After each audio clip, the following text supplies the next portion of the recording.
good. I was excited. I was excited to play. Obviously, that game got a little cut short, but I was excited. It felt good. What does you feel like has led to this process that's enabled you to now finally reach the point of playing back? I mean, it was kind of laid out that way. I think I was supposed to play in the one before that, before when my calf popped up. But really just increasing, like the steady increase in minutes, workload, just staying true to that the whole time, even though I was feeling good prior to that. Didn't want to jump the gun. But yeah, feel good. When you look at you all on the defensive end of the floor, it feels like y'all are still adding ways to what it is you want to do in different schemes. How are you kind of assessing where y'all are right now as someone that's kind of anchoring things now? Yeah, I feel like we've done a lot of good things. I think as a team, like, we're just really disruptive. Deflections, steals, all those sort of things kind of lead to transition for us. Blocks, or maybe just tough contests.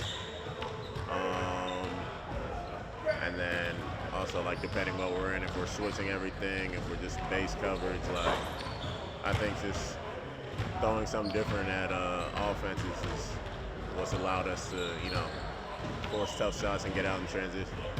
You feel like that ability for you and also to maintain the level of versatility across both the lineups, whether you switching, just at the level of getting back or anything else, I feel like that's helping y'all control the kind of terms that the game is being played on and playing to your advantage. Yeah, for sure. It always helps when whoever's subbing in for you is, right at your intensity level or even above it. So it's tough. I mean, it's tough for opposing teams to deal with that, knowing there's no drop-off. Just guys constantly being disruptive and making your life difficult. What are you seeing from Dylan in terms of just his efficiency on these post-ups? I mean, It's wild.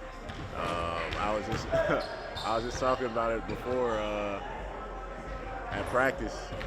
He had one ISO yesterday. It was literally him. He had the whole left side of the floor to work. He opened up, little hip to hip, back down shimmy with the one leg fade. I was like, yeah, you got the whole side to work out. So he's obviously been super efficient with him. I wasn't too familiar, honestly. I don't know if it was just good summer work or just lack of getting the ball in other scenarios on different teams, but he's obviously done a great job taking advantage of it. As a big man that operates in the post yourself, what's the biggest key? Is it just maintaining balance and being strong when you're trying to fight off that defender? Yeah, balance, patience. It's not like he's usually getting doubled. It's usually one-on-one for him, so that always helps that, you're just going to be able to get to whatever you want. And then obviously all of us having faith in him when he's in that mode. You're second in the NBA now, behind only the Joker. So the best you've ever felt in your career? I mean, yeah, I didn't know that, but that's pretty cool. Obviously just continuing to be efficient, knocking down free throws. My teammates are finding me in some good spots, so I'm just trying to convert them as the best I can. As y'all offense continues to just go ahead and like we talked about defense, you said more screens, like one of the highest volume screen setters in the league right now. What are you seeing about the proper guards you're working with, the advantages you create out of the screens you said, and their attention that they get kind of working on the offensive level? So. Yeah, I think for me, just creating angles, knowing who I can where I can get out a little quicker. Obviously, how much space somebody needs, it might vary. Compared to like Book, he's probably going to get blitzed a little bit more than someone else. So I think it's more of a feel thing. But yeah, getting a good hit always can create an advantage. Even if I'm not the one scoring, it might lead to open shots for whoever. So I just try to do that and get our offense some good shots. Do you, I don't want to ask you the wrong way, but as far as your rim running, I feel like one of the faster threes that's in the end.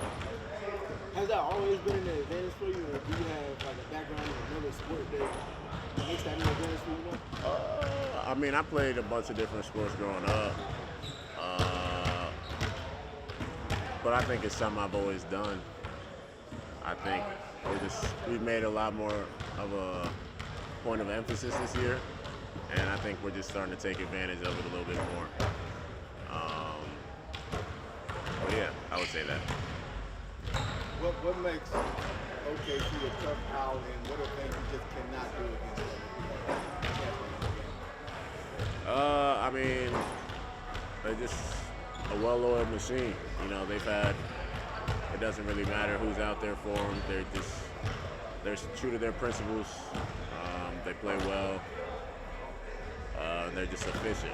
Defensively efficient, offensively efficient. I think for us, you know, we can't turn the ball over. They're gonna, you know, get into you, pressure you, try and make you, you know, fumble the ball, whatever. I think if you just don't turn it over, that gives you a really good chance. You know, getting to your spots, not getting pushed out. Because, you know, obviously, I mean, everybody knows that they play super physical. And at the same time, you know, whenever they drive to the basket, more times than not, they're getting, you know, the benefit of the doubt. So just being solid defensively and trying not to let, you know, other factors get to you. And then offensively, you know, staying true to what you do. Not getting sped up. Not losing the ball, not turning it over. And just really getting shots. Thanks, Mark. Yeah. Appreciate it. Have a good one. Yeah.